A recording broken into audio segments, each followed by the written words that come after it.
بسم اللہ الرحمن الرحیم الف لام میم صاد کتاب انزل الیک فلا یکن فی صدرک حرج منہ لتنذر به وذکری للمؤمنین اتبعوا ما انزل الیکم من ربکم ولا تتبعوا من دونه اولیاء قلیلا ما تذکرون وَكَمْ مِنْ قَرْيَةٍ أَهْلَكْنَاهَا فَجَاءَهَا بَأْسُنَا بَيَاتًا وَهُمْ قَائِلُونَ فَمَا كَانَ دَعْوَاهُمْ إِذْ جَاءَهُمْ بَأْسُنَا إِلَّا أَنْ قَالُوا إِنَّا كُنَّا ظَالِمِينَ فَلَنَسْأَلَنَّ الَّذِينَ أُرْسِلَ إِلَيْهِمْ وَلَنَسْأَلَنَّ الْمُرْسَلِينَ فَلَنَقُصَّنَّ عَلَيْهِمْ بِعِلْمٍ وَمَا كُنَّا غَائِبِينَ والوزن يومئذ الحق فمن ثقلت موازينه فأولئك هم المفلحون ومن خفت موازينه فأولئك الذين خسروا أنفسهم بما كانوا بآياتنا يظلمون ولقد مكناكم في الأرض وجعلنا لكم فيها معائش قليلا ما تشكرون وَلَقَدْ خَلَقْنَاكُمْ ثُمَّ صَوَّرْنَاكُمْ ثُمَّ قُلْنَا لِلْمَلَائِكَةِ اسْجُدُوا لِآدَمَ فَسَجَدُوا إِلَّا إِبْلِيسَ لَمْ يَكُنْ مِنَ السَّاجِدِينَ قَالَ مَا مَنَعَكَ أَلَّا تَسْجُدَ إِذْ أَمَرْتُكَ قَالَ أَنَا خَيْرٌ مِّنْهُ خَلَقْتَنِي مِنْ نَارٍ وَخَلَقْتَهُ مِنْ طِينٍ قَالَ فاهبط منها فما يكون لك أن تتكبر فيها فاخرج إنك من الصاغرين قال أنظرني إلى يوم يبعثون قال إنك من المنظرين قال فبما أغويتني لأقعدن لهم صراطك المستقيم ثم لآتينهم من بين أيديهم ومن خلفهم وعن أيمانهم وعن شمائلهم ولا تجد أكثرهم شاكرين قال اخرج منها مذءوما مدحورا لمن تبعك منهم لأملأن جهنم منكم أجمعين ويا آدم اسكن أنت وزوجك الجنة فكلا من حيث شئتما ولا تقربا هذه الشجرة فتكونا من الظالمين صدق اللہ العظیم۔ محترم حضرات، سامعین کرام، حاضرین مسجد، عزیزوں اور بزرگوں، یہ قرآن مقدس کے 8ویں پارے کی سورۃ الاعراف کی پاکیزہ، نورانی، مبارک، بعظمت، مطہر آیتیں ہیں۔ دعا کیجئے رب العزت والجلال ان مقدس آیات کی روشنی میں صحیح اور سچی بات عرض کرنے کی توفیق نصیب فرمائے اور ہم سب کو عمل کرنے کی توفیق عطا فرمائے۔ اس سورۃ مبارکہ کا نام ہے اعراف، اور اعراف ایک مقام کا نام ہے جو جنت اور جہنم کے بیچ میں ہوگا، جس پر اللہ کے کچھ بندے ہوں گے جن کو وہاں سے جنت کا بھی منظر دکھائی دے گا اور جہنم کا بھی ہولناک منظر دکھائی دے گا۔ اسی مناسبت سے اس کا نام ہے اعراف۔ یہ سورۃ پاک مکیہ ہے، یعنی ہجرت کا واقعہ پیش آنے سے پہلے اللہ کے حبیب مدنی آقا تاجدار مدینہ جناب محمد الرسول اللہ صلی اللہ علیہ وسلم کے قلب اطہر پر نازل ہوئی۔ اس سورۃ مبارکہ میں 206 آیتیں ہیں اور 24 رکوع ہیں اور 14,310 حرف ہیں۔ 14,310۔ اگر اللہ کا کوئی بندہ اس کی پوری سورت کی تلاوت کو ایک مرتبہ سن لے تو صرف سن لینے پر اس کو کتنی نیکیاں ملیں گی؟ 14,310۔ اور جو اللہ کا بندہ اللہ کی توفیق سے اس کی تلاوت کر لے تو اس کو کتنی نیکیاں ملیں گی؟ 1,40,000 310 تین ہی رہیں گے، 14,03,000 اور 100، 14 لاکھ نیکیاں اور 3,100 نیکیاں ملے گی۔ کاہے پر؟ صرف سورہ اعراف کی تلاوت کے سن لینے پر، تلاوت کر لینے پر۔ یہ قرآن کی ایک سورت کی تلاوت کا ثواب ہے۔ اور قرآن مقدس میں کل کتنی صورتیں ہیں؟ یہ صورتیں تھوڑی، یہ آیتیں ہیں، 6,666 یہ آیتیں ہیں۔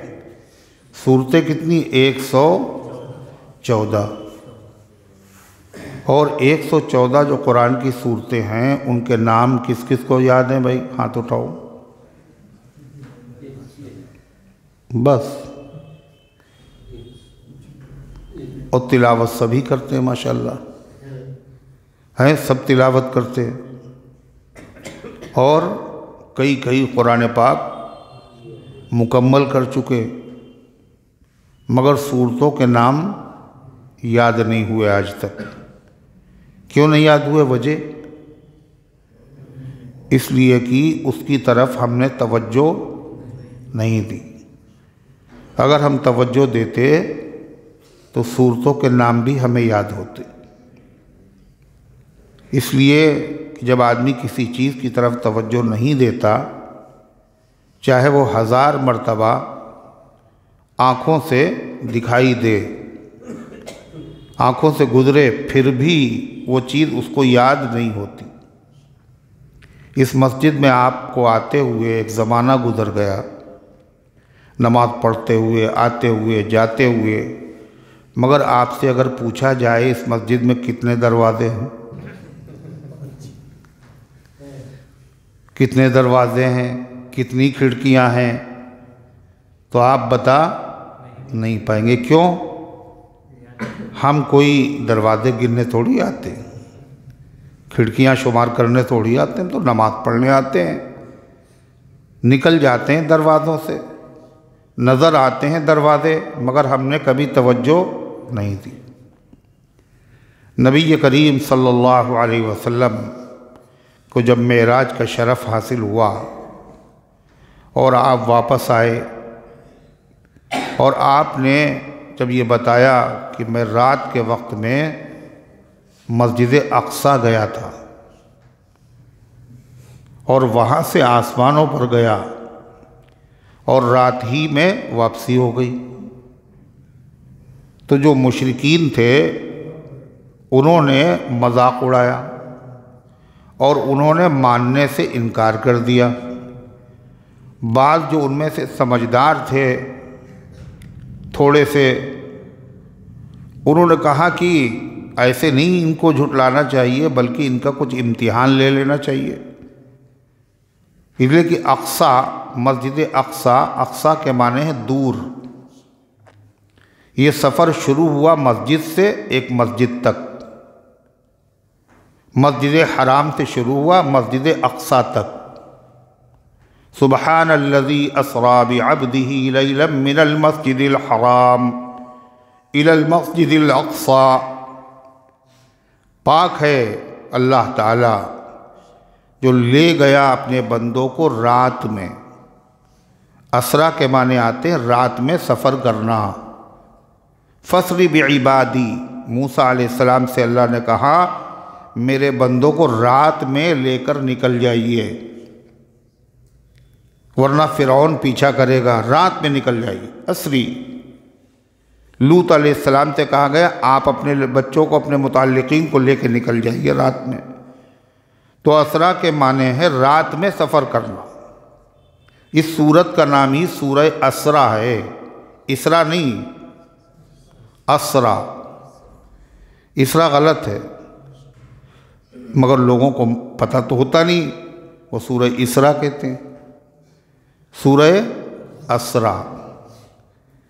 اسریٰ کے معنی رات میں لے جانا، اللہ اپنے نبی کو رات میں لے گیا، مسجد حرام سے مسجد اقصی تک۔ پھر فرمایا لیلاً، رات میں لے گیا۔ پھر کہا اسرا کے معنی رات میں لے جانا، پھر آیا لیلاً،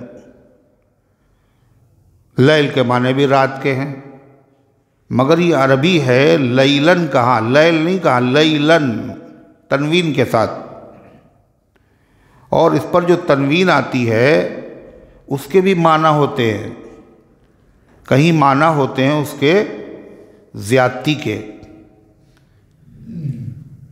کہیں معنی ہوتے ہیں اس کے کمی کے۔ جیسے وَرِضْوَانٌ مِّنَ اللَّهِ أَكْبَرُ، رضوان،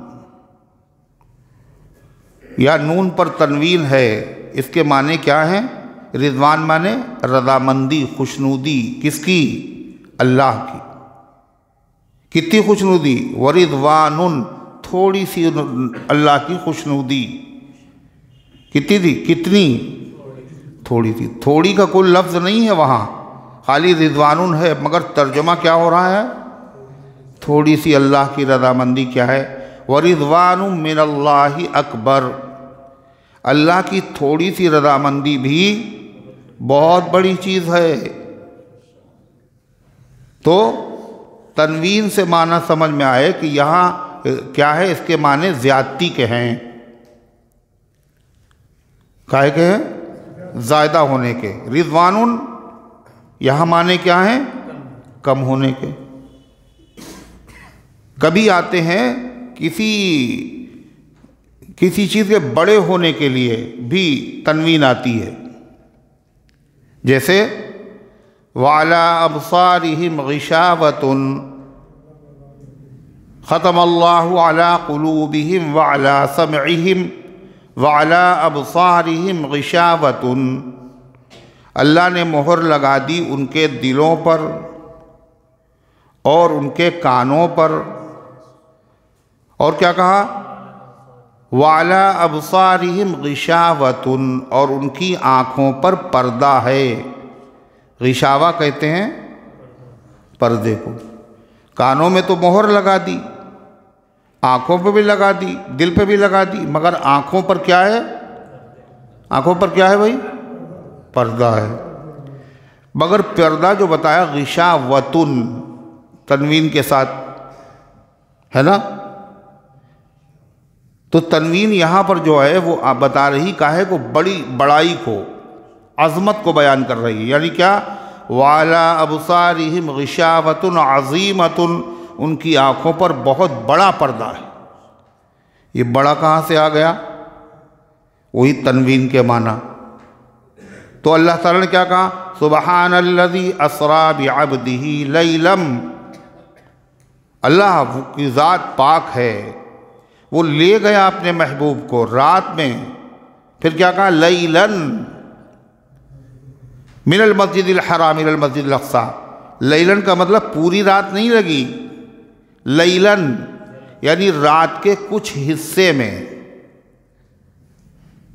یعنی پوری رات بھی نہیں لگی، رات کے ایک ٹکڑے میں۔ رات کے ٹکڑے کئی ایک ہوتے، پہلا پہر، دوسرا پہر، تیسرا پہر، چوتھا پہر، دو پہر۔ دو پہر کسے کہتے ہیں؟ شام کو نہ کہتے ہیں؟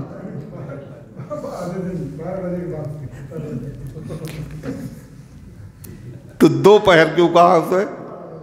دو پہر کیوں کہا گیا؟ دن کے دو حصے کیجئے، جب دوسرا حصہ شروع ہوا تو وہ کیا ہے؟ دو پہر۔ پہلا پہر گزر گیا، دوسرا۔ جیسے دن کے حصے ہیں ایسے ہی رات کے بھی حصے ہیں۔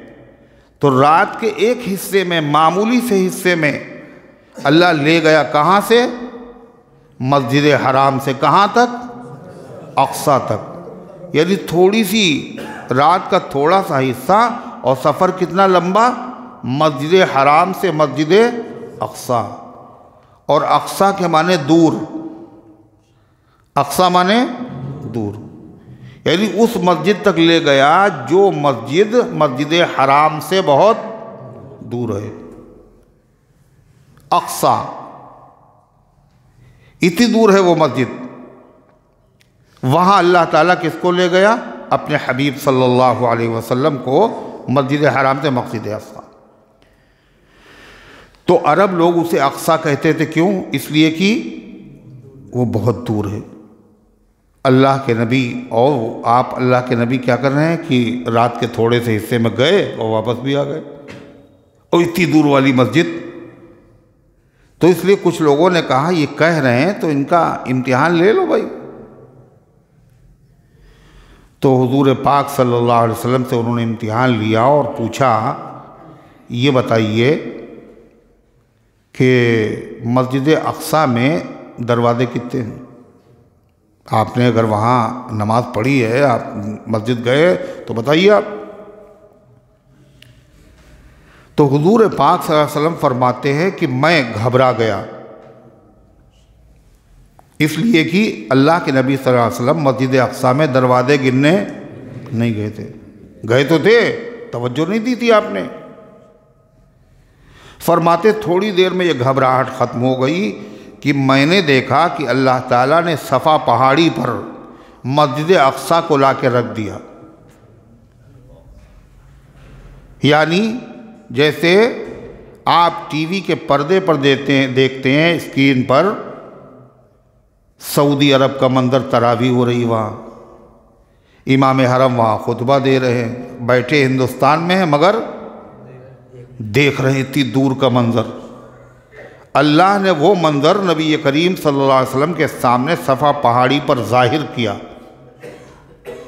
ظاہر ہے جب اللہ کے بندے ایسی چیزیں بنا سکتے ہیں جن کے ذریعے سے دور کے مناظر دیکھے جا سکتے ہیں، تو اللہ اس بات پر قادر نہیں کہ اپنے نبی صلی اللہ علیہ وسلم کو بغیر کسی واسطے کے، بغیر کسی مشین کے، بغیر کسی تار کے، بغیر کسی سسٹم کے مسجد اقصیٰ کا منظر دکھا دے. اور مسجد اقصیٰ جب سامنے آئی تو جو وہ سوال کرتے تھے اللہ کے نبی دیکھ کے بتا رہے تھے. تو دیکھا تو تھا آپ نے مگر توجہ نہیں دی تھی. اس لیے جب آدمی کسی چیز کی طرف توجہ نہیں دیتا وہ چیز اسے یاد نہیں ہوتی، چاہے اسے ہزاروں بار دیکھا. تو ہم میں سے کتنے اللہ کے بندے ایسے ہیں جنہوں نے قرآن پاک پڑھا، تلاوت کرتے ہیں، وہ ہر مہینے ختم کرنے والے، مہینے میں 2 ختم کرنے والے، مہینے میں 4 ختم کرنے والے، زندگی میں کئی ختم کرنے والے. مگر ان سے اگر آپ پوچھئے کہ قرآن میں سورتیں کتنی ہیں تو بتا دیں گے 114. اچھا نام بتائیے تو کہیں گے نام تو مجھے یاد نہیں. کیوں یاد نہیں ہے؟ گزرے تو ہیں مگر انہوں نے توجہ نہیں دی، ورنہ یاد ہو جاتے.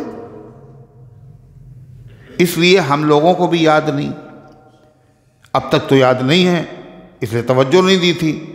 اب کیا ارادہ ہے؟ اب کیا ارادہ ہے؟ اب یاد کریں گے، توجہ دیں گے. تو کتنی صورتیں قرآن میں ہیں؟ 114. قرآن کی ایک سورت کی تلاوت کا ثواب کتنا بتایا گیا؟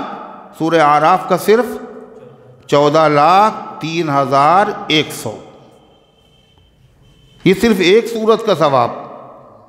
114 صورتیں جو آدمی پڑھ لے تو اندازہ لگائیے اس کے نامہ اعمال میں کتنی نیکیاں، کتنا ثواب اکٹھا ہو جائے گا. ارے ہوگا یا نہیں ہوگا؟ یہ ثواب تو خالی کاہے کا ہے؟ سورہ اعراف کے سننے کا اور پڑھنے کا. اور اگر آدمی معنی بھی اس کے سیکھ لے، مطلب بھی سیکھے، تو یہ ثواب اب تو کم ہو جائے گا نا؟ کم ہو جائے گا نا؟ اچھا بڑھے گا؟ بڑھے گا اور اضافہ ہو جائے گا. مطلب سیکھا، پڑھا تو ثواب ملا، سنا تو ثواب ملا، قرآن کو دیکھا تو ثواب ملا، قرآن کو سمجھا تو ثواب ملا، قرآن پر عمل کیا تو ثواب ملے گا اور بڑھے گا. دیکھا تو ثواب، پڑھا تو ثواب، سنا تو ثواب، سمجھا تو ثواب. اور سمجھنے کے بعد کیا ہوتا ہے؟ سمجھنے کے بعد کیا ہوتا ہے؟ سمجھنے کے بعد کیا ہوتا ہے؟ عمل. عمل کر لیا تو ثواب بڑھے گا۔ اللہ تعالی ہم سب کو یہ سعادتیں عطا فرمائے، یعنی پڑھنے کی بھی، سننے کی بھی، سمجھنے کی بھی اور عمل کرنے کی بھی اللہ توفیق عطا فرمائے۔ اللہ تعالیٰ نے کیا فرمایا اس صورت میں؟ زیادہ تر مضامین اس صورت میں قیامت، نبوت، رسالت سے متعلق ہیں۔ شروعات کہاں سے ہو رہی ہے؟ الف لام میم صاد۔ الف لام 2 حرف ہوئے، میم 3، صاد 4 حرف ہوئے۔ اس کے معنی تو کسی کو معلوم ہی نہیں، اللہ جانتا ہے۔ ایک راز ہے اللہ اس کے رسول صلی اللہ علیہ وسلم کے درمیان، اور ایسا راز ہے کہ اللہ تعالیٰ نے امت کو بتانے سے نبی کو منع کر دیا۔ ہم جانیں گے، آپ جانیں گے، بتائیے گا نہیں۔ اور یہ ایسا راز ہے جس کے پیچھے بھی نہیں پڑنا چاہیے۔ جب اللہ راز رکھنا چاہتا تو راز رہنے دو، پیچھے بھی نہیں پڑنا چاہیے۔ تو معنی اس کے نہیں معلوم ہے، مگر اس کے باوجود اس کے پڑھنے والے کو ثواب ملتا ہے۔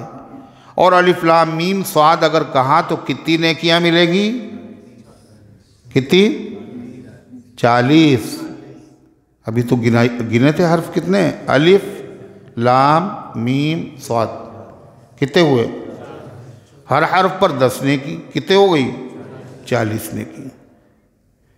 فرما کتاب انزل الیک، یہ ایک ایسی کتاب ہے جو اتاری گئی ہے آپ کی طرف۔ کس کی طرف؟ آپ کی طرف۔ اللہ اپنے محبوب سے مخاطب ہے، محمد الرسول اللہ صلی اللہ علیہ وسلم۔ ایک ایسی کتاب ہے جو اتاری گئی ہے آپ کی طرف۔ فلا یکن فی صدرک حرج منہ، تو نہیں ہونا چاہیے آپ کے سینے میں تنگی، منہ اس کی تبلیغ کرنے سے، امت کو سنانے سے، امت تک یہ پیغام پہنچانے سے آپ کا دل تنگ نہیں ہونا چاہیے۔ کاہے کی وجہ سے؟ کہ اگر ہم یہ سنائیں گے تو لوگ مانیں گے نہیں، کچھ احمق دنیا میں ایسے ہیں نہیں مانیں گے، اعتراض کریں گے، طعن و تشنیع کریں گے، جھٹلائیں گے، اذیت پہنچائیں گے۔ اس خیال سے آپ کا سینہ تنگ نہیں ہونا چاہیے۔ کیوں؟ یہ کتاب خود سے نہیں آپ پڑھ رہے ہیں، کسی نازل کی ہوئی ہے۔ جس نے یہ کتاب نازل کی ہے اس نے اس کا انتظام بھی کیا ہے۔ کیا انتظام کیا؟ آپ اس کی تبلیغ کیجئے، آپ اس کو پہنچائیے، آپ اللہ تعالیٰ کے بندوں تک اس پیغام کو پہنچا دیجئے، اور کوئی آپ کے بال کو بیکا نہیں کر سکتا۔ واللہ یعصمک من الناس، اللہ آپ کی تمام لوگوں سے حفاظت کرے گا۔ اور کی اللہ نے حفاظت اپنے نبی کی نہیں کی؟ لوگوں نے کیسے کیسے اذیت پہنچانے کی کوشش کی، 100 اونٹوں کا انعام رکھا تھا نہیں رکھا تھا؟ قتل کا منصوبہ بنایا تھا نہیں بنایا تھا؟ آپ کا گھر گھیرا گیا تھا نہیں گھیرا گیا تھا؟ جادو نہیں کیا گیا آپ پر؟ بولو، نہیں بول رہے گا کیا؟ کہاں تھے؟ جادو نہیں کیا گیا؟ جادو کیا گیا، کھانے میں زہر ملایا گیا، اور منہ چھپا کر کے درے سے گزرتے وقت آپ کی سواری کے ساتھ آپ کو گرانے کی کوشش کی گئی، ساری تدبیریں ہوتی رہیں۔ اور وہ آدمی جس نے آپ سونے کی حالت میں تلوار نکال لی آپ کی، اور کہا بتائیے کون بچائے گا؟ ہر جگہ کیا ہوا؟ اللہ نے آپ کی حفاظت کی ہے۔ گھبرائیے نہیں، ڈریے نہیں، اور اللہ کے نبی کبھی ڈرے نہیں، کبھی گھبرائے نہیں۔ ایک مطلب یہ بھی ہو سکتا ہے، اے پیغمبر یہ کتاب آپ پر نازل کی گئی ہے، آپ اس کی تبلیغ کیجئے، امت تک یہ پیغام پہنچائیے، اور آپ کا سینہ تنگ نہیں ہونا چاہیے اس بات سے کہ یہ احمق، یہ بیوقوف لوگ اس کو جھٹلانے کی وجہ سے جہنم کے مستحق ہوں گے، مانیں گے نہیں، جہنم کا ایندھن بنیں گے۔ اس شفقت کی وجہ سے زیادہ نہ سوچیے آپ۔ کیوں؟ اس لیے کہ لوگ مانیں گے بھی اور بہت سے اس کو نہیں مانیں گے، مگر آپ کا کام کیا ہے؟ صرف پہنچا دینا، وہ تو آپ نے کر دیا، آپ اس کے ذمہ دار نہیں ہیں۔ کوئی نہیں مان رہا ہے، نہیں مان رہا، نہ مانے۔ اللہ تعالیٰ فرماتا ہے وَذِكْرَى لِلْمُؤْمِنِينَ، کیوں یہ ہم نے کتاب نازل کی؟ نازل کرنے کا مقصد کیا ہے؟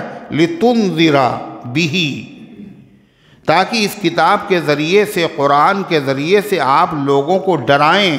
کاہے سے؟ اللہ کی نافرمانی کرو گے تو تمہارا انجام اچھا نہیں ہوگا۔ پہلے سے ہوشیار کر دیں، پہلے سے باخبر کر دیں۔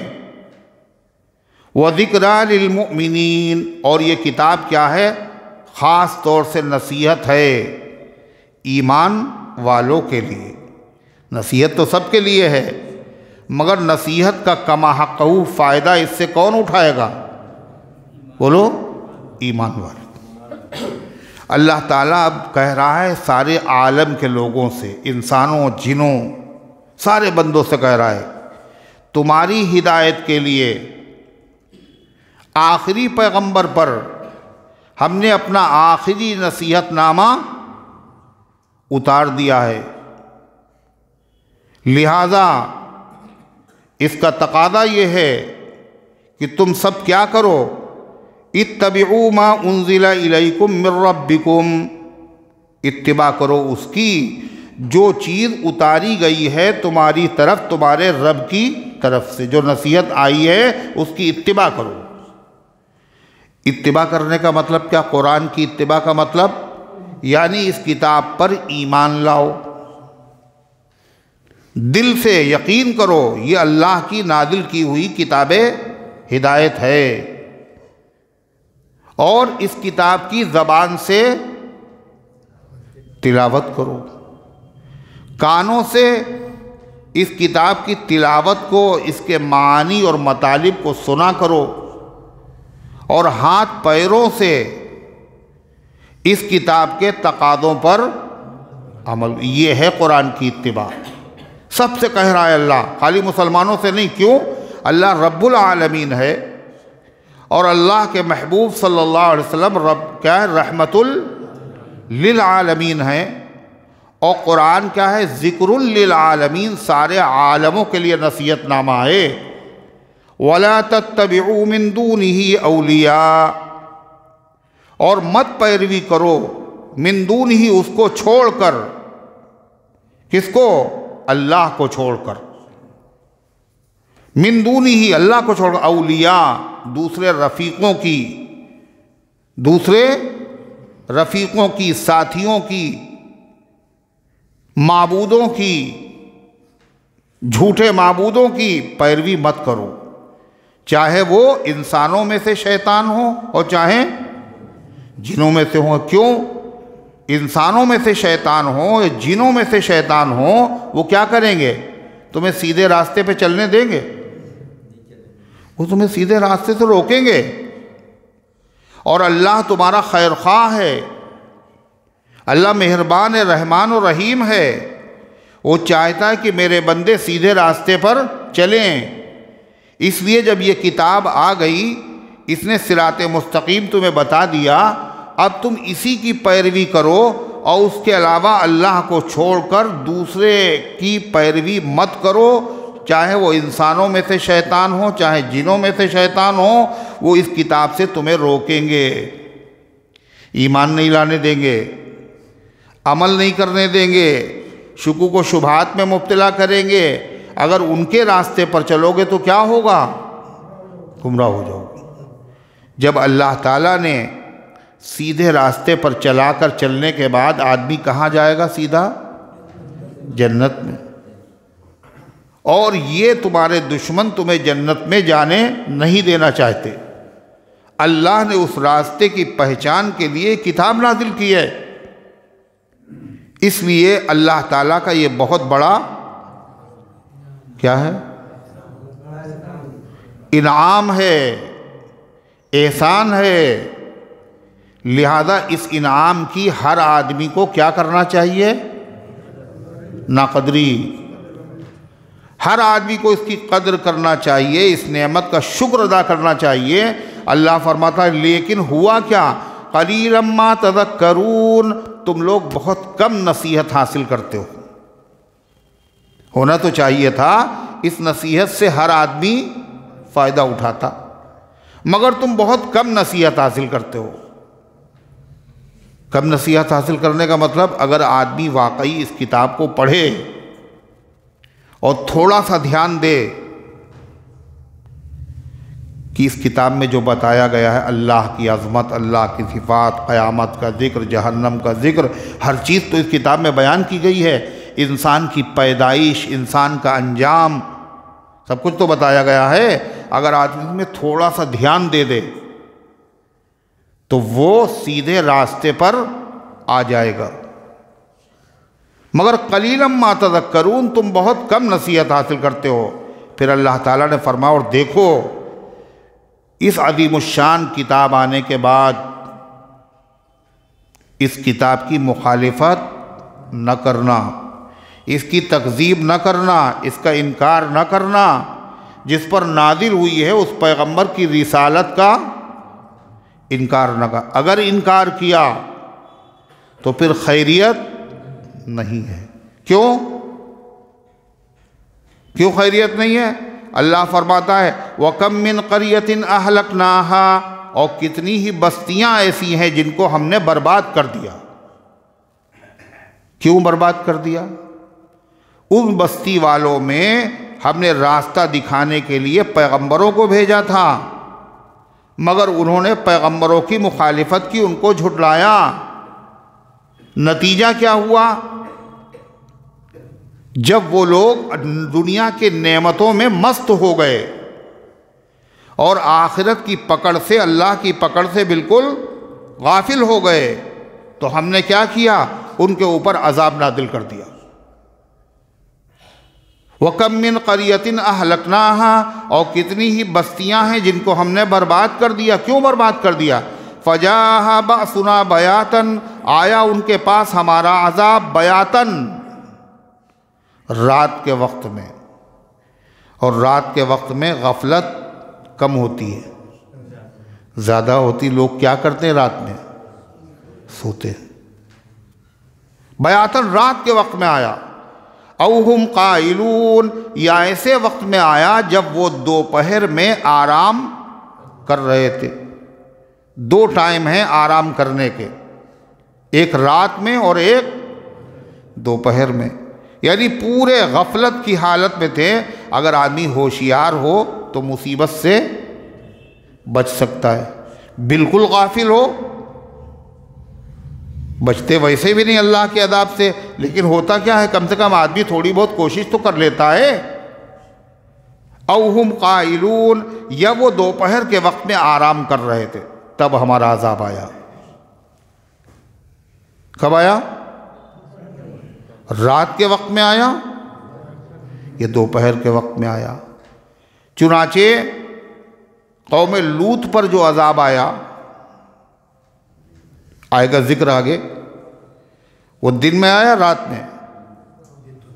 رات میں آیا کہ رات میں لے کے نکل جائیے میرے بندوں کو، لوط علیہ السلام، رات میں آیا۔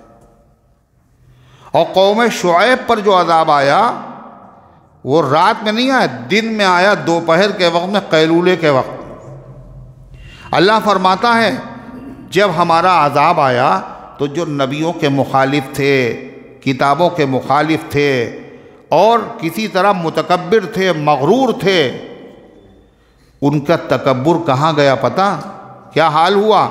فما كان دعواهم إذ جاءهم بأسنا إلا أن قالوا إنا كنا ظالمين. تو نہیں تھی ان کی پکار جب پہنچا ان کے پاس ہمارا عذاب، مگر وہ سب کے سب کہہ رہے تھے کیا؟ انا كنا ظالمین، ہم ہی نے اپنے اوپر ظلم کیا ہے، غلط ہم نے کیا، راستہ دکھانے والے آئے ہم نے ان کی قدر نہیں کی، کتابیں آئیں ہم نے ان کو جھٹلا دیا، مجرم ہم ہیں، عذاب کے مستحق ہم ہیں، ظلم ہم نے کیا ہے، اللہ تعالیٰ نے سزا دے کر ہمارے اوپر ظلم. مگر انہوں نے جب مانا ہم نے ظلم کیا، ہم نے گناہ کیا، ہم نے شرک کیا، ہم نے کفر کیا، یہ کب مانا؟ جب ماننے سے کوئی سبحان اللہ، کہ انہوں نے کب مانا ہم نے غلط کیا، ہم نے گناہ کیا، ہم نے جرم کیا؟ کب مانا؟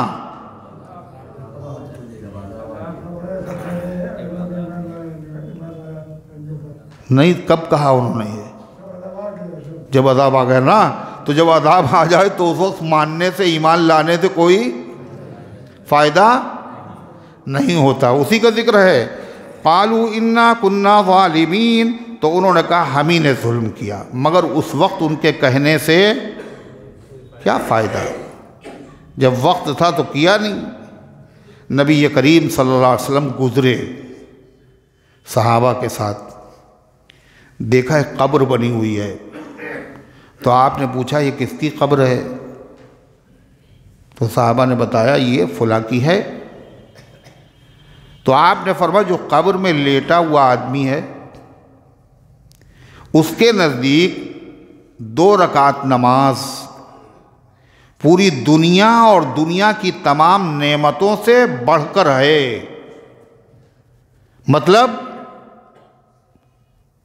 نماز کتنی بڑی چیز ہے، دنیا اور کائنات سے زیادہ بڑی چیز 2 رکعت نماز، ہر نعمت سے بڑی چیز ہے. یہ آج تمہیں احساس نہیں ہو رہا ہے، اس کا احساس کب ہوگا؟ کب ہوگا؟ قبر میں پہنچنے کے بعد.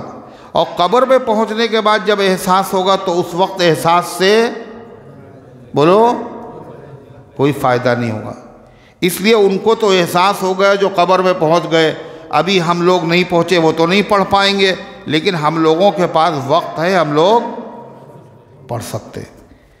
اسی لیے حضرت عبداللہ ابن عمر رضی اللہ تعالیٰ عنہ جب کسی قبر کو دیکھتے تھے تو کھٹ سے 2 رکعت نماز کنارے پہ جا کے پڑھ لیتے تھے. کیوں؟ یہ بیچارہ پڑھنے تمنا کر سکتا ہے، قبر والا پڑھ نہیں سکتا، اور ہم ابھی پڑھ سکتے. تو اللہ فرماتا انہوں نے اس وقت کہا ہم نے ظلم کیا جب ظلم کرنے سے، اقرار کرنے سے کوئی فائدہ نہیں تھا. اللہ تعالیٰ فرماتا ہے فَلَنَسْأَلَنَّ الَّذِينَ أُرْسِلَ إِلَيْهِمْ وَلَنَسْأَلَنَّ الْمُرْسَلِينَ. اور ہمیں ضرور پوچھنا ہے، سوال کرنا ہے، ہمیں حساب لینا ہے. ہمیں کس سے؟ ان لوگوں سے ارسل الیہم جن کی طرف نبیوں کو بھیجا گیا، یعنی جن امتوں کی طرف نبیوں کو بھیجا گیا ان امتوں سے ہمیں قیامت کے دن سوال کرنا ہے. جب ہم نے بھیجا تھا آگاہ کرنے کے لیے، خطرات سے واقف کرنے کے لیے، تو تم نے ان کے ساتھ معاملہ کیا کیا یہ بتاؤ. کیا کہا اللہ تعالیٰ نے؟ وَلَنَسْأَلَنَّ الْمُرْسَلِينَ. اور ہمیں سوال کرنا ہے کس سے؟ بھیجے ہوں سے. جن پیغمبروں کو ہم نے بھیجا پیغام سنانے کے لیے، ہمیں ان سے بھی سوال کرنا ہے، اور جن کے پاس پیغام دے کر کے بھیجا تھا ان سے بھی سوال کرنا ہے. امتوں سے کیا سوال کرنا ہے؟ ارے امتوں سے کیا اللہ سوال کرے گا؟ عبد القیوم کیا سوال کرے گا؟ کیا پوچھے گا؟ کیا پوچھیں گے؟ یہی کہ ہم نے آپ کو وہاں بھیجا تھا ان کے پاس، انہیں نے آپ کو کیا جواب دیا؟ یہ تو نبیوں سے سوال ہو گیا. امتوں سے کیا پوچھیں گے؟ کہ جب تمہارے پاس نبی آئے، پیغمبر آئے، کتابیں آئیں، تو تم نے ان کے ساتھ کیا معاملہ کیا تھا آج بتاؤ. یہ امتوں سے پوچھے گا. یوم ینادیہم فیقول ماذا اجبتم المرسلین. جس دن اللہ پکار کے کہے گا کیا جواب دیا تھا تم نے پیغمبروں کو. اور اللہ فرماتا جو رسول ہم نے بھیجے ہیں کم و بیش 1,24,000 ان پیغمبروں سے بھی ہم سوال کریں گے. یوم یجمع اللہ الرسل فیقول ماذا اجبتم. جس دن اللہ پیغمبروں کو اکٹھا کرے گا. کس دن؟ قیامت کے دن. اور اللہ پیغمبروں سے پوچھے گا تمہیں کیا جواب دیا گیا تھا جب تم نے پیغام پہنچا تو کیا جواب دیا گیا تھا. تو پیغمبروں سے بھی پوچھے گا امتوں سے بھی پوچھے گا.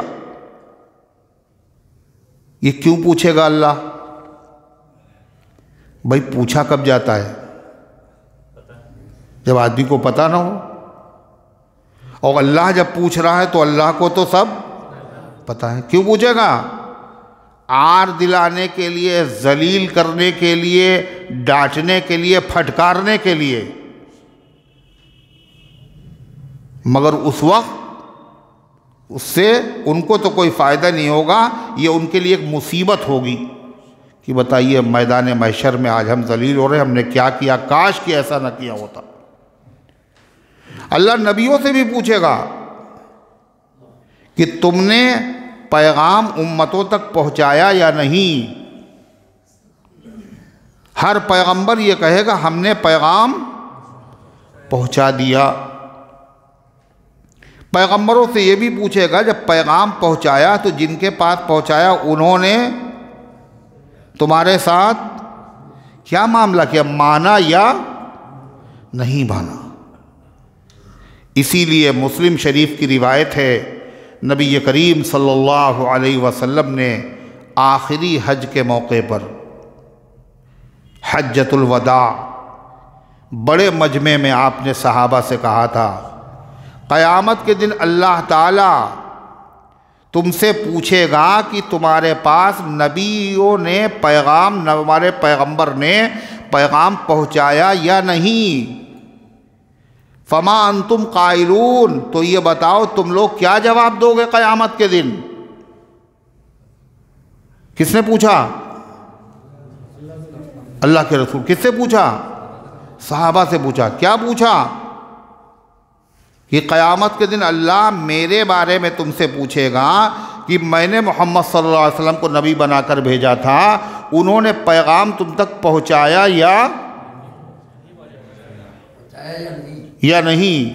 فما انتم قائلون. تو تم لوگ کیا کہو گے؟ صحابہ سے آپ نے پوچھا. صحابہ نے ایک ہی جواب دیا. سب نے کیا کہا؟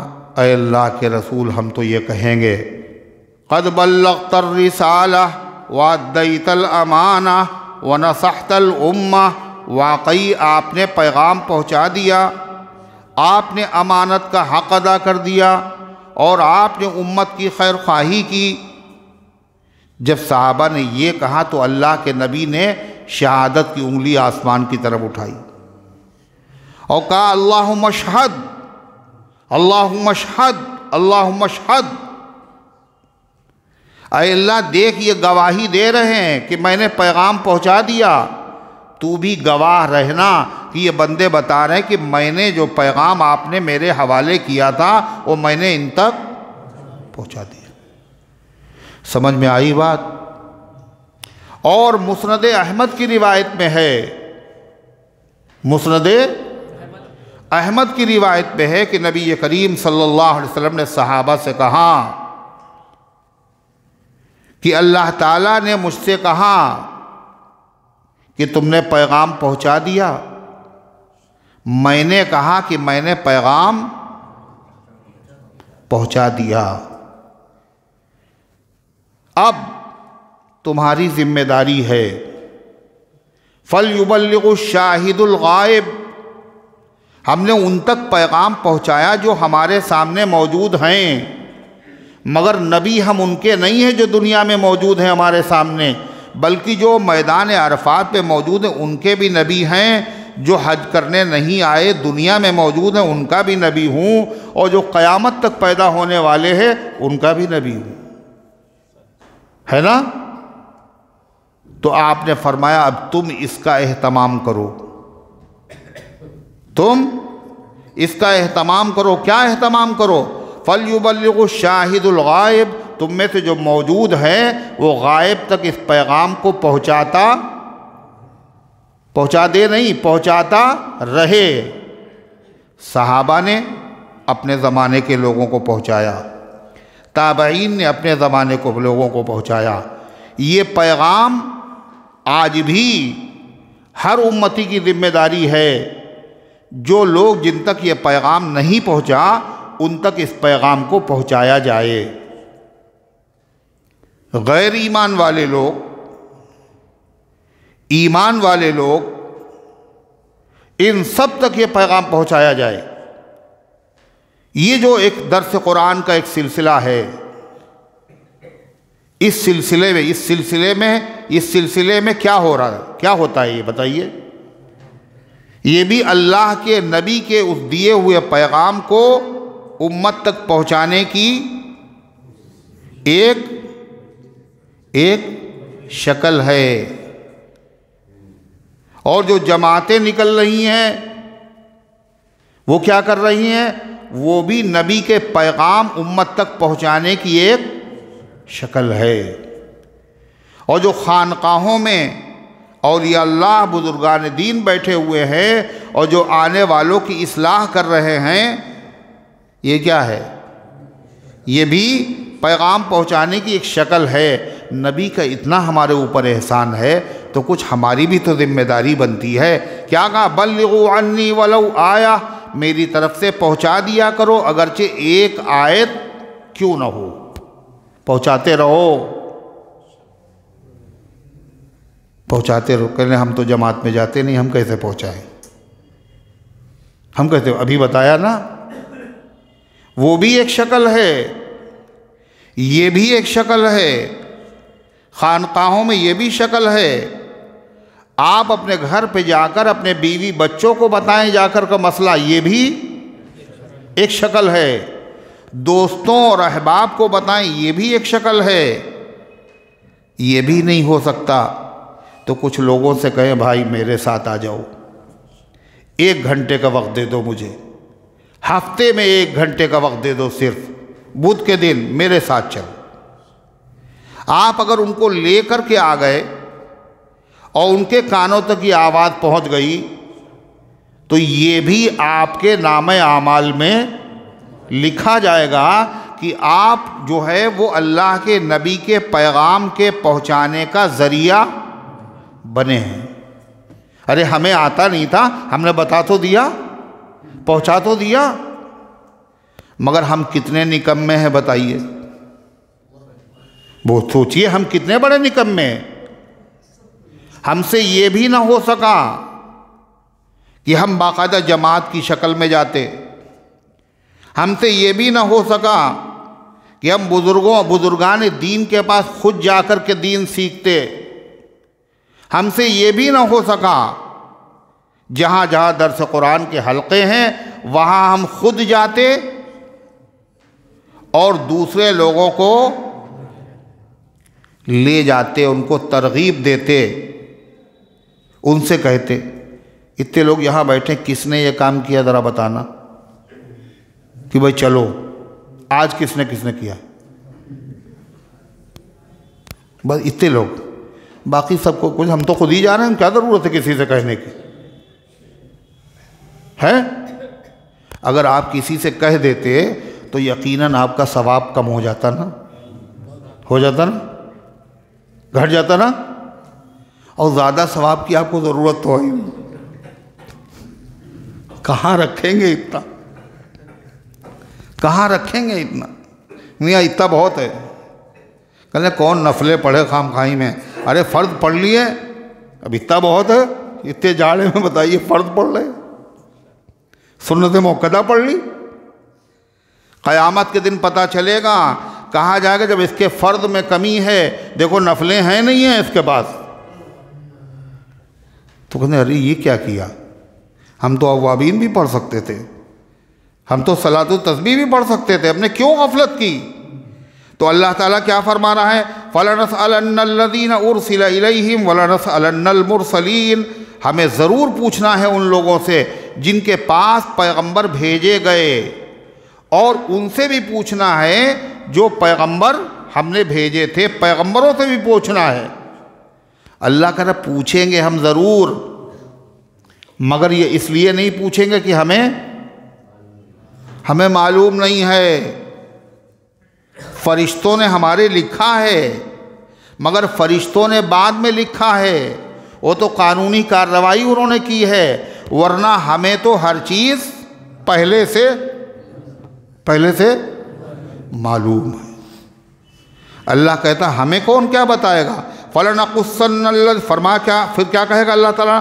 فَلَنَقُصَّنَّ عَلَيْهِمْ بِعِلْمٍ وَمَا كُنَّا غَائِبِينَ، اور ہم پوری خبر رکھتے ہیں، ہم پوری خبر رکھتے ہیں ہر ایک کی، ہم ان کے روبرو قیامت کے دن ان کے سامنے ان کا کچا چٹھا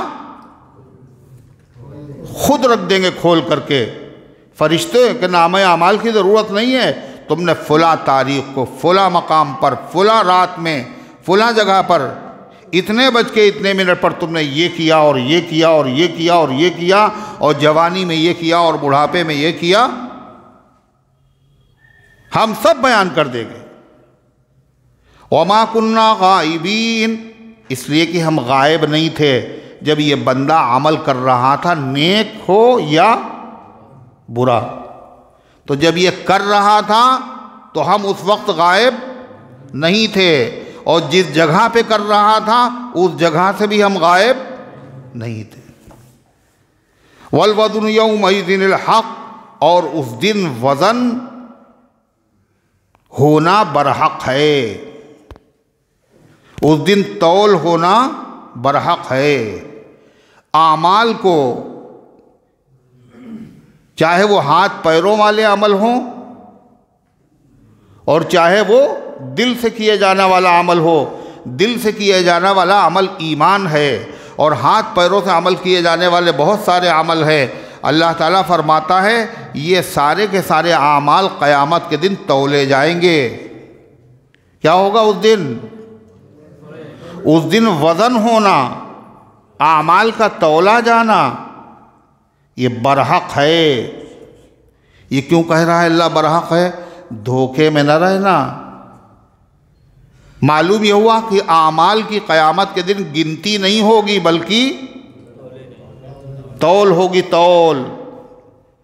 کہنے لگے کہ وہ ابا مر گئے ہیں، تمہارا قرآن پڑھا ہوا دے دو۔ بولے کتنے کرنا؟ 10 قرآن ہم دے رہے ہیں آپ کو۔ اب یہ بڑے خوش، ہم نے 10 قرآن ثواب پہنچا دیا اپنے باپ کو، 50 قرآن ہم نے پہنچا دیا، قرآن خوانی کروا کے 50 قرآن، 60 قرآن۔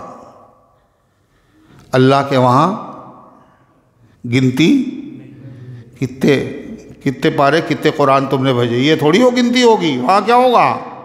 وزن۔ کیسے بھیجے تم نے؟ جب وزن ہوگا تو اس سے کیا فرق پڑے گا؟ ایک ہی کام ایک آدمی نے کیا وہی دوسرے نے کیا، مگر ایک کا ثواب زیادہ اور دوسرے کا ثواب کم ہو جائے گا۔ کیوں ہو جائے گا کم؟ اس لیے کہ ایک کے اس عمل میں وزن زیادہ ہے اور دوسرے کے عمل میں وزن کم ہے۔ اسی لیے کیا کہا کہ صحابہ کرام نے اگر ایک مٹھی جو صدقہ کیا ہے، بعد میں آنے والا کوئی بھی احد پہاڑ کے برابر سونا اگر صدقہ کر دے پھر بھی اتنا ثواب اسے نہیں ملے گا۔ کیوں نہیں ملے گا؟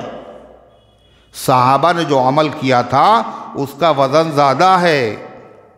بعد میں چاہے جتنا بڑا متقی، پرہیزگار، ولی، قطب، ابدال، عام مسلمان سونا صدقہ کرے اور 1-2 کنٹل نہیں، کتنا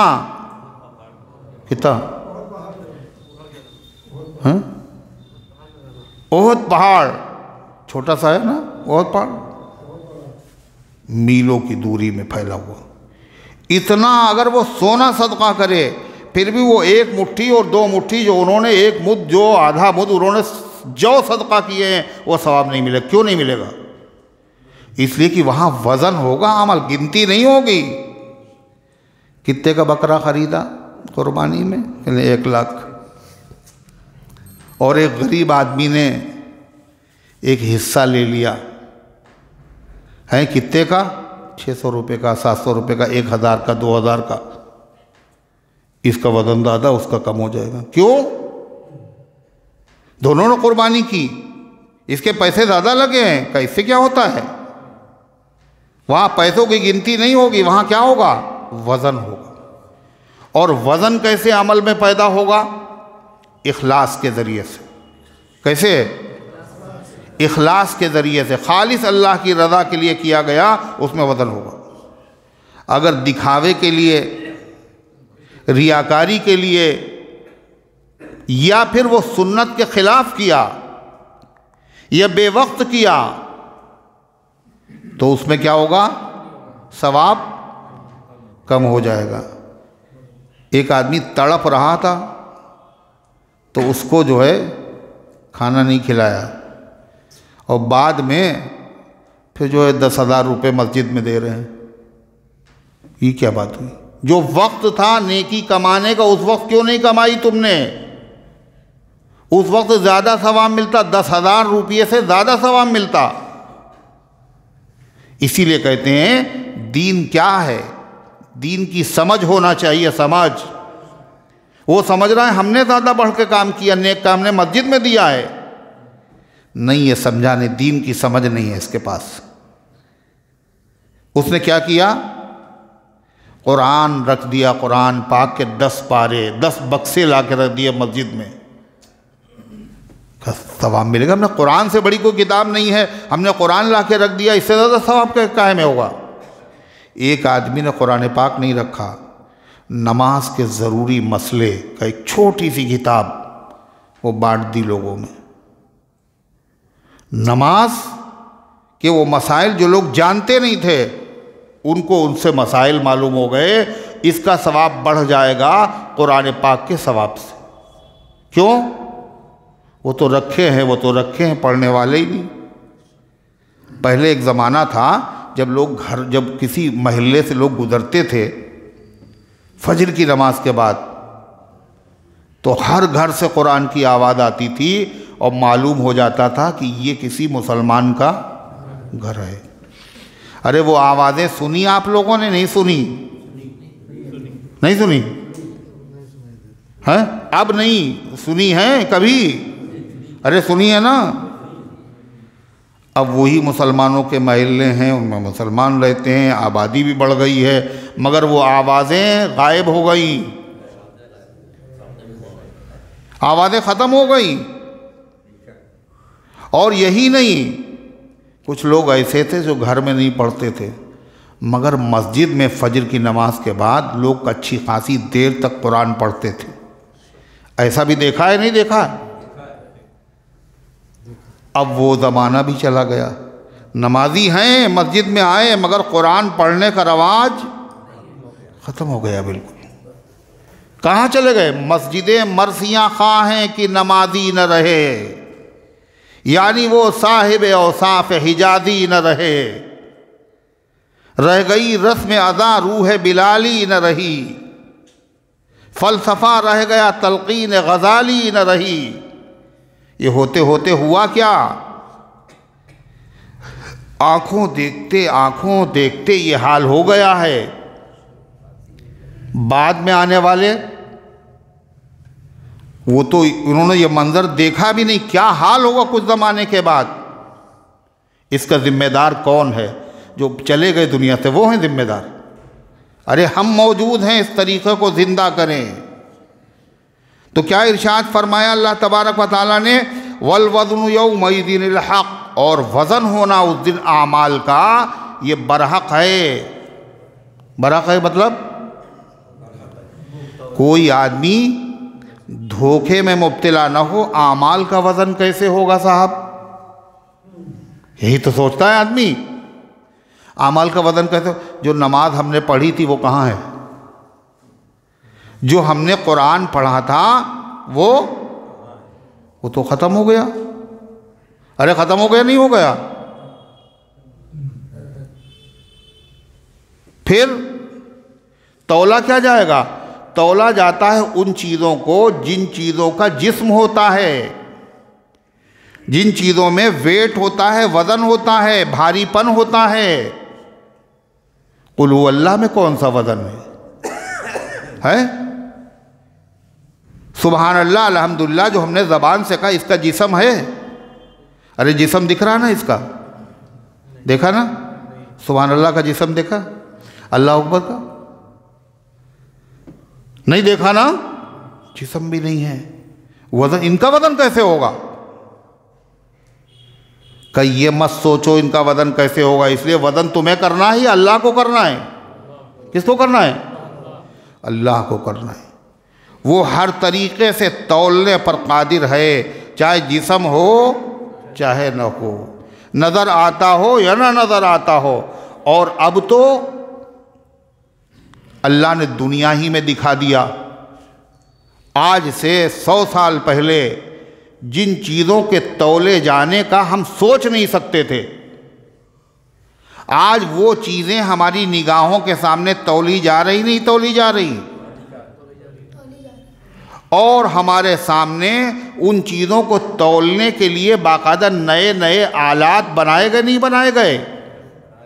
ایسے ایسے ترازو آ گئے ہیں نئے نئے جن کے اندر کیا ہے؟ کانٹا بھی نہیں ہے، ڈنڈی بھی نہیں ہے، پلے بھی نہیں ہیں. ارے ہیں مگر تول ہو رہی. پھر کانٹے بھی پھر ترازو بھی کئی طرح کے ہیں. کون کون سے؟ ایک لکڑی تولنے والا ہے نا، وہ چھوٹا سا ہوتا ہے اتنا بڑا سا، اچھا بہت بڑا ہوتا ہے. لوڈڈ ٹرک بھی تولے جاتے ہیں ہے نا، ان کا بھی لوڈ وہ بھی تولے جا رہے ہیں. اور صاحب لوہے کے تولنے والے بھی ترازو ہیں، اور سونا چاندی تولنے والے بھی ترازو ہیں. وہ کتنے بڑے ہوتے ہیں؟ وہ بہت بڑے بڑے ہوتے ہیں نا. اچھا تم بتاؤ.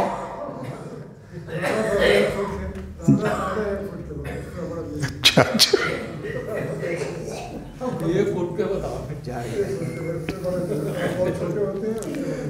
اور اب تو جسم کے اندر جو گرمی ہے اس کو تولنے کا بھی آلہ ہے. یہ تھرمامیٹر کیا ہے؟ کتنا بخار ہے، ٹمپریچر کتنا ہے؟ پہلے تھا یہ تولنے کا آلہ. ٹھنڈک کتنی ہے اس وقت؟ کتنے ڈگری چل رہا ہے؟ بولو کتنا ہے پارا؟ 5-6. سردی اتنی ہے. سردی بھی تولی جا رہی، گرمی بھی تولی جا رہی. مقیاس الحرارہ، مقیاس کہتے ہیں عربی میں تولنے کی چیز، گرمی تولنے کی چیز، سردی تولنے کی چیز. بجلی کتنی خرچ ہوئی ہے؟ میٹر. یہ سب آلے ہیں نہیں ہیں؟ پہلے زمانے میں انسان تصور نہیں کر سکتا تھا. ایسے ایسے آلے انسان نے بنا لیے خدا کی دی ہوئی عقل سے جس سے ان چیزوں کو تول سکتا ہے. تو اللہ تبارک و تعالی انسان کے اعمال کو نہیں تول سکتا؟ سوچئے آپ. والوزن یومئذ الحق، قیامت کے دن وزن ہونا بالکل برحق ہے. یہ وزن کیسے ہوگا؟ اللہ تعالیٰ فرماتا ہے فَمَنْ ثَقُلَتْ مَوَازِينُهُ فَأُولَئِكَ هُمُ الْمُفْلِحُونَ. جن کا پلہ بھاری ہوگا، یعنی جو مومن ہوگا، اولئک هم المفلحون، وہ کامیاب ہوں گے. ومن خفت موازینہ فاولئک الذین خسروا انفسهم، اور جس شخص کا پلہ ہلکا ہوگا نیکیوں کا تو وہ لوگ وہ ہیں جنہوں نے اپنے آپ کو نقصان میں مبتلا کر لیا، اس لیے کہ وہ ہماری آیتوں کا انکار کرتے تھے۔ قرآن کی اس آیت سے کیا پتہ چلا؟ تولا جائے گا قیامت کے دن۔ اب کیا تولا جائے گا؟ کہیں تو ذکر ہے فَلَا نُقِيمُ لَهُمْ يَوْمَ الْقِيَامَةِ وَزْنًا، ہم کافروں کے لیے ترازو نہیں کھڑی کریں گے، نہیں تولیں گے ہم۔ کیوں نہیں تولیں گے؟ اس لیے کہ تولا کب جائے؟ جب اس میں کچھ ہو جبھی تو تولا جائے۔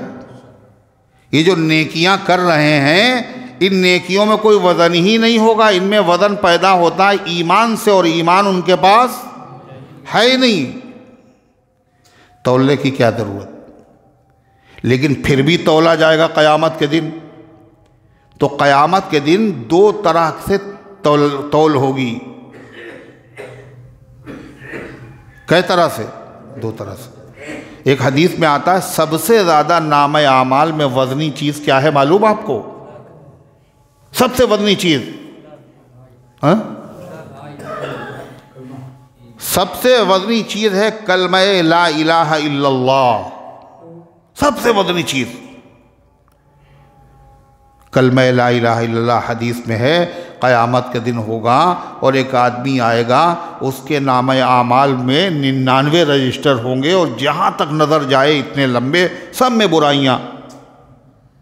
اور اللہ کہے گا بندے سے یہ تم نے کیا، یہ کیا؟ وہ کہے گا اے اللہ ہاں کیا ہے، کوئی ظلم نہیں ہوا، بالکل سب کچھ ہم نے کیا۔ وہ گھبرائے گا، سمجھے گا ہم تو مر گئے، میری کوئی نیکی نہیں ہے۔ اللہ کہے گا تیری ایک نیکی ہے۔ ایک پرزہ نکالے گا جس میں لکھا ہوگا اشہد ان لا الہ الا اللہ واشہد ان محمد رسول اللہ، جاؤ اس کو تولواؤ۔ وہ کہے گا اے اللہ 99 رجسٹروں کے سامنے ما هذه البطاقہ ما هذه السجلات، اس بطاقے، اس چھوٹے سے پرزے کی کیا اوقات ہے اتنے بڑے بڑے رجسٹروں کے سامنے؟ اللہ کہے گا جاؤ تلواؤ، آج ظلم نہیں ہوگا۔ اب وہ تو خود ہی سمجھ رہا تھا ہم جہنم کے لائق ہیں، مگر اللہ کیسا غفور اور کیسا رحیم ہے، جاؤ تو ظلم نہیں ہوگا آج۔ اب وہ دیکھے گا 99 رجسٹر رکھے گئے اور دوسری طرف پردہ رکھا گیا، ایک دم سے فتاشت السجلات، 99 رجسٹر ہلکے پڑ جائیں گے، او پلہ جھک جائے گا جس میں بطاقہ۔ کیا لکھا تھا اس میں؟ کلمہ۔ اللہ کے رسول صلی اللہ علیہ وسلم نے فرمایا اللہ تعالیٰ کے ذکر و نام سے زیادہ وزنی کوئی چیز نہیں ہے۔ تو اس کا مطلب تو یہ ہوا کہ یہ کلمہ تو سبھی نے پڑھا ہے نا؟ ماشاءاللہ نہیں پڑھا؟ ارے بولو، سبھی نے پڑھا ہے۔ اس کا مطلب سب کے سب جنتی۔ اب سب سے زیادہ وزنی یہی چیز ہے اور سب کے پاس ہے کلمہ۔ ایک روایت میں آتا ہے حضرت نوح علیہ السلام نے اپنی وفات کے وقت اپنے بیٹوں کو جمع کیا اور کہا بیٹو لا الہ الا اللہ پڑھتے رہنا۔ قیامت کے دن نام اعمال میں اگر 7 آسمان اور 7 زمین رکھ دی جائیں تو اتنا وزن نہیں ہوگا جتنا لا الہ الا اللہ کا وزن ہوگا۔ تو یہ وزن تو الحمدللہ ہم سب کے پاس ہے نا؟ پھر اس کا مطلب ہم سب کا کام بن جائے گا، سب جو ہے سیدھے جنت میں، سیدھے جنت میں ہوئے نہیں۔ اس کا یہ مطلب نہیں ہے۔ پھر کیا مطلب ہے؟ یہ جو اللہ نے اس کے ساتھ کیا یہ ضابطہ اور قاعدہ نہیں ہے، یہ اللہ تعالیٰ کا خاص اس کے اوپر کرم تھا کہ صرف کلمے کی بنیاد پر اللہ نے اس کو معاف کر دیا۔ لیکن یہ مطلب نہیں ہے، روایت سے یہ بھی پتہ چلتا ہے کہ نیکیاں اور برائیاں بھی تو تولی جائیں گی۔ جس کی نیکیاں زیادہ ہوں گی وہ جنت میں، اور جس کی برائیاں زیادہ ہوں گی وہ جنت میں۔ تو ان تمام روایات سے پتہ یہ چلتا ہے کہ تول 2 مرتبہ ہوگی۔ کئے مرتبہ؟ 2 مرتبہ۔ کیسے؟ 1 مرتبہ ایمان تولا جائے گا۔ ظاہر بات ہے ہر ایمان والا جس کے پاس ایمان ہے اس کا پلہ جھک جائے گا، اور جو غیر ایمان والا ہے اس کے پاس ایمان ہی نہیں ہے، اس کا پلہ ہلکا ہو جائے گا۔ تو اس سے کیا پتہ چلے گا ایمان والے کون ہیں اور غیر ایمان والے کون ہیں؟ اب ان کا حصہ ختم، غیر ایمان والوں کا۔ کیوں؟ ان کی نیکیاں نہیں تولی جائیں گی۔ کیوں نہیں تولی جائیں گی؟ اس لیے کہ نیکیوں میں وزن ہوتا ہے ایمان سے، ایمان ان کے پاس ہے ہی نہیں۔ اب بچا کون؟ خالی ایمان والے۔ اب ایمان والے جو ہیں ان کی نیکیاں اور برائیاں پھر دوبارہ، پہلے ایمان تولا گیا، اب نیکی اور برائی تولی جائے گی۔ اب نیکیاں اور برائیوں میں، نیکیوں میں وزن کس کس چیز میں ہے؟ حضور پاک صلی اللہ علیہ وسلم نے فرمایا کلمتان ثقیلتان فی المیزان، کلمتان حبیبتان الی الرحمن خفیفتان علی اللسان ثقیلتان فی المیزان۔ حدیث دیکھیے، حضور کے الفاظ دیکھیے، سننے میں بھی اچھے لگ رہے ہیں نا؟ وزن دیکھیے پہلے، اور معنی کیا ہے؟ بخاری شریف کی آخری حدیث ہے یہ، کلمتان 2 کلمے، حبیبتان الی الرحمن، رحمان کے نزدیک بڑے محبوب، بڑے پیارے ہیں۔ پھر آپ نے فرمایا جب اللہ کو بہت پسند ہیں تو یہ کلمے بڑے مشکل ہوں گے۔ فرمایا خفیفتان علی اللسان، یہ زبان پر بڑے ہلکے، ہر آدمی کہہ سکتا ہے، ہماری زبان نہیں ٹوٹتی، یعنی تم بھی کہہ سکتے ہو، ہیں؟ مستی کے لیے بوئے مے تند ہے کافی، مے خانے کا محروم بھی محروم نہیں ہے، یہ ہلکے ہیں، ہر ایک کی زبان پہ ہر آدمی کہہ سکتا ہے۔ جب ہر آدمی کہہ سکتا ہے، ہر آدمی کی زبان پر ہلکے ہیں، تو پھر ان میں وزن ادن کچھ نہیں ہوگا۔ جب سبھی لوگ کہہ لیں گے تو ان میں وزن تھوڑی ہوگا۔ کہا نہیں، ثقیلتان فی المیزان، یہ نام اعمال میں بڑے بھاری ہوں گے۔ پھر کون ہے 2 کلمے؟ کہا سبحان اللہ و بحمدہ، پڑھو نا، سبحان اللہ العظیم، سبحان اللہ و بحمدہ، سبحان اللہ العظیم، یہ 2 کلمے۔ ایک روایت میں آتا ہے کہ نبی کریم صلی اللہ علیہ وسلم نے فرمایا کہ نامہ اعمال میں اخلاق کا وزن سب سے زیادہ ہوگا۔ ایک روایت میں آپ نے فرمایا ایک آدمی آئے گا، اس کی نیکیاں تولی جائیں گی، ان نیکیاں دیکھے گا بڑی کم ہیں، گھبرائے گا، اتنی دیر میں دیکھے گا کہ 2 سبز سبز بادل کی طرح ایک چیز آئے گی اور اس کی نیکیوں کے پلے میں آ جائے گی اور پلہ جھک جائے گا۔ تو فرمائے جانتے ہو یہ کیا ہے؟ وہ اپنے اعمال کو کم دیکھ رہا تھا، اور یہ جو بادل کی شکل میں چیز آ گئی جس نے اس کے ترازو کے پلے کو جھکا دیا، یہ کیا تھا پتہ ہے؟ یہ وہ نیک باتیں تھیں، وہ نیک مسئلے تھے، اچھے مسئلے تھے جو وہ دوسرے لوگوں کو سکھا دیا کرتا تھا۔ اس کے نتیجے میں کیا ہوا؟ وہ لوگ سیکھ لیتے تھے، عمل کرتے تھے۔ جب وہ عمل کرتے تھے تو ان کے عمل میں جہاں ان کو ثواب ملتا تھا، اس آدمی کا بھی حصہ اس میں لگ جاتا تھا۔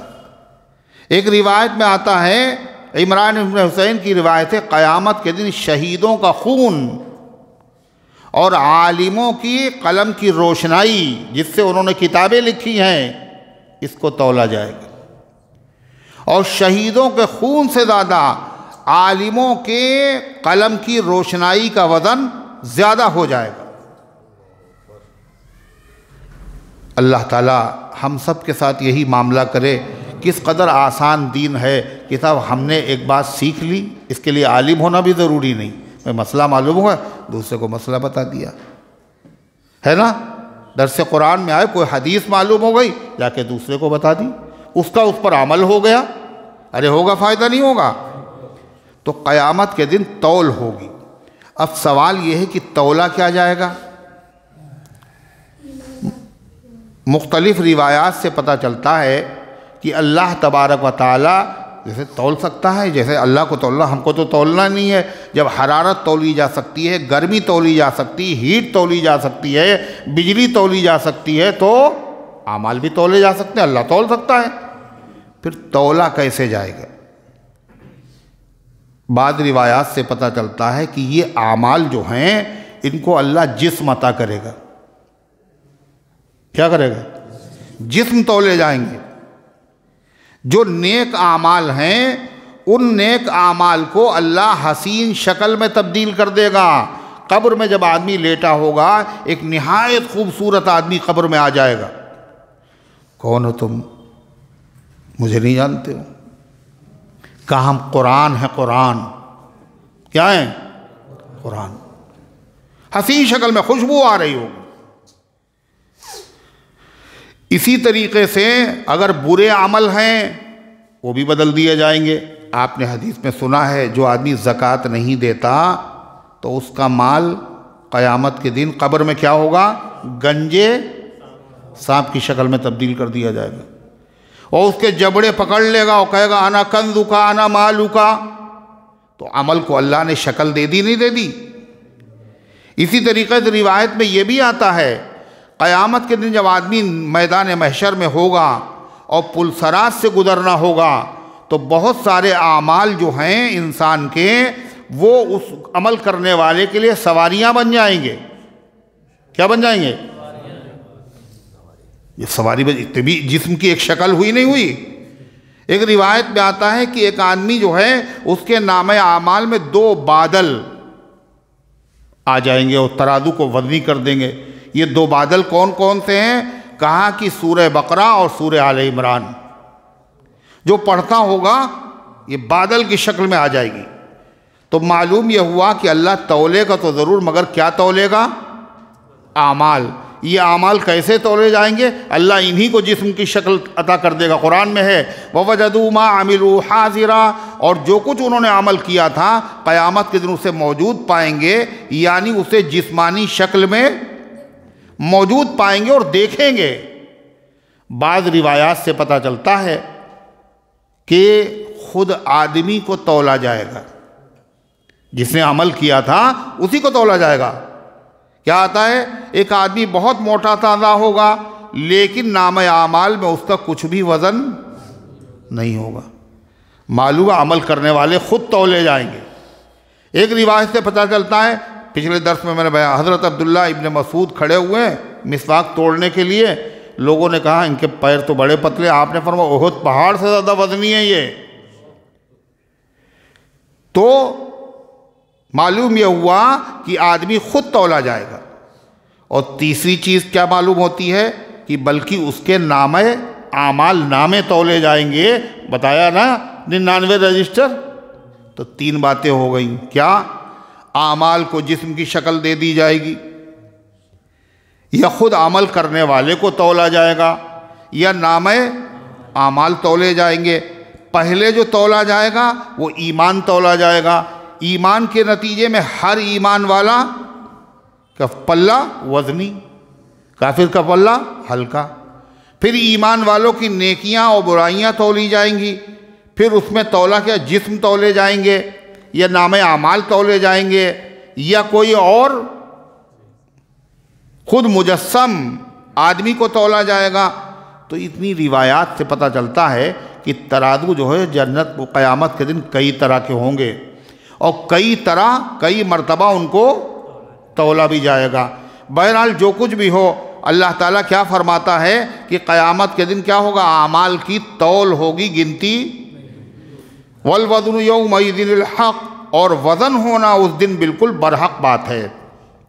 جس کا پلہ بھاری ہوگا وہ کامیاب ہوں گے، جس کا پلہ ہلکا ہوگا وہ ایسے لوگ ہیں جنہوں نے اپنے آپ کو خسارے میں ڈال دیا۔ بِمَا كَانُوا بِآيَاتِنَا يَظْلِمُونَ، اس لیے کہ وہ ہماری آیتوں پر ظلم کرتے تھے۔ ظلم کسے کہتے ہیں؟ ظلم کہتے ہیں کسی چیز کو اس کی جگہ سے ہٹا کر دوسری جگہ رکھ دینا۔ اللہ کی آیتوں کا حق کیا ہے؟ ان پر ایمان لایا جائے۔ اگر ان کا انکار کیا جائے تو یہ کیا کہلائے گا؟ ظلم، وہ ہماری آیتوں پر ظلم کرتے تھے۔ اللہ فرماتا وَلَقَدْ مَكَّنَّاكُمْ فِي الْأَرْضِ وَجَعَلْنَا لَكُمْ فِيهَا مَعَائِشَ قَلِيلًا مَا تَشْكُرُونَ، اور ہم نے تم لوگوں کو زمین میں کیا دیا؟ تمکین دی، تم کو زمین میں ہم نے بسایا، اور زمین میں تمہیں تصرف کرنے کی ہم نے طاقت دی۔ زمین میں بستے نہیں بستے ہم سب لوگ، اللہ ہی نے بسایا۔ اور فرمایا یہی نہیں، وَجَعَلْنَا لَكُمْ فِيهَا مَعَائِشَ، اور ہم نے اس میں تمہارے لیے زندگی گزارنے کا سامان رکھ دیا۔ کس میں؟ زمین میں۔ زمین کو اللہ نے کیا بنایا؟ گودام۔ کیا ہے اس میں؟ انسانوں کی جتنی ضرورت کی چیزیں ہیں اور جتنی نفع بخش چیزیں ہیں، یہ ساری کی ساری چیزیں کہاں سے نکل رہی ہیں؟ زمین سے نکل رہی ہیں۔ یہ ہم نے سب کچھ تمہیں دیا کاہے کے لیے؟ تاکہ تم ہماری نعمتوں کا شکر ادا کرو۔ مگر ایسا ہوا نہیں۔ کیا ہوا؟ قلیلا ما تشکرون، تم میں بہت کم شکر کرنے والے ہیں۔ یہ نہیں کہا بالکل ناشکرے ہیں، شکر کرنے والے تھوڑے ہیں۔ تھوڑے کیوں کہا؟ اس لیے کہ بہت سارے لوگ ایسے ہیں جو غیر ایمان والے ہیں، وہ بھی تھوڑے بہت نیک کام کر لیتے، نہیں کرتے ہیں نیک کام تھوڑے بہت، برے سے برے آدمی بھی نیک کام کر لیتے ہیں تھوڑے بہت، مگر وہ جو غیر ایمان والا تھوڑے کام کرتا ہے، ایمان نہ ہونے کی وجہ سے اس کا دنیا میں تو فائدہ ہوگا، آخرت میں کوئی فائدہ نہیں۔ پتہ یہ چلا کہ انہوں نے پانی کا انتظام کر دیا کسی غیر مسلم نے، اور لوگ پی رہے ہیں پیاسے۔ جانور کو اگر پانی پلا دے تو ثواب ہے نہیں ہے؟ مغفرت ہو گئی تھی کتے کو پانی پلانے والے کے، ایک غیر مسلم ہے پانی پلا رہا ہے، بھنڈارا لگا ہوا ہے، سب کو کھانا کھلایا جا رہا ہے، سردی ہے کمبل بانٹے جا رہے ہیں، کر رہے نہیں کام؟ ایمان نہیں ہے۔ ایمان نہ ہونے کی وجہ سے آخرت میں اس نیکی کا ثواب نہیں ملے گا، مگر دنیا میں اللہ اس کا ثواب بدلہ ان کو دے دیتے ہیں۔ کیا ہوتا ہے؟ ان کے کاروبار میں برکت، ان کو اقتدار مل جاتا ہے، ان کی عزت بڑھ جاتی ہے، اور ان کے مال و دولت میں اضافہ ہو جاتا ہے۔ یہ دنیا میں فائدہ ہوتا ہے۔ تو اس لیے فرمایا اللہ تعالیٰ نے ہونا تو چاہیے تھا، سبھی اللہ کی نعمتوں سے فائدہ اٹھا رہے، سب کو شکر کرنا چاہیے، ہر وقت کرنا چاہیے۔ اللہ فرماتا مگر فقلیلا ما تشکرون، مگر تم لوگ بہت کم شکر کرتے ہو، اور ظاہر بات ہے جتنا بھی ہم لوگ کریں وہ کم ہی ہے۔ یہ اللہ کی رحیمی اور کریمی ہے، اس لیے کہ جو ہم شکر کریں گے وہ بھی اللہ کی توفیق ہی سے تو کریں گے، اس لیے جب شکر کرے اس پر بھی ہمیں شکر ادا کرنا پڑے گا کہ اے اللہ آپ ہی کا شکر ہے، آپ نے نماز پڑھنے کی توفیق دی، آپ نے قرآن پڑھنے کی توفیق دی، آپ نے درس قرآن میں شرکت کی توفیق دی۔ جب ہم شکر کریں گے تو اللہ کہتا شکر جب کرو گے تو شکر کا فائدہ شاکر کو ہوگا۔ کس کو؟ شاکر علی کو نا۔ شکر کا فائدہ شکر کرنے والے کو ہوگا، اللہ کو کوئی فائدہ نہیں۔ کیا ہوگا؟ جو نعمت اللہ نے دی ہے وہ نعمت سیف بھی رہے گی، اور جتنی نعمت ہے وہ نعمت اتنی نہیں رہے گی بلکہ اس میں اضافہ ہو جائے گا۔ ہر آدمی کیا چاہتا ہے؟ جتنا مال ہمارے پاس ہے کم ہو جائے، زیادہ ہو جائے، اور پہلوان کیا چاہتا ہے؟ میری طاقت گھٹ جائے، ہے نا؟ اور دکاندار کیا چاہتا ہے؟ میری دکان میں گھاٹا ہو جائے، ہے؟ علم والا، صحت مند کیا چاہتا ہے؟ صحت کم ہو جائے۔ جس نعمت کو بڑھانا ہو اس نعمت پر شکر ادا کرو۔ جب شکر ادا کرو گے تو کیا ہوگا؟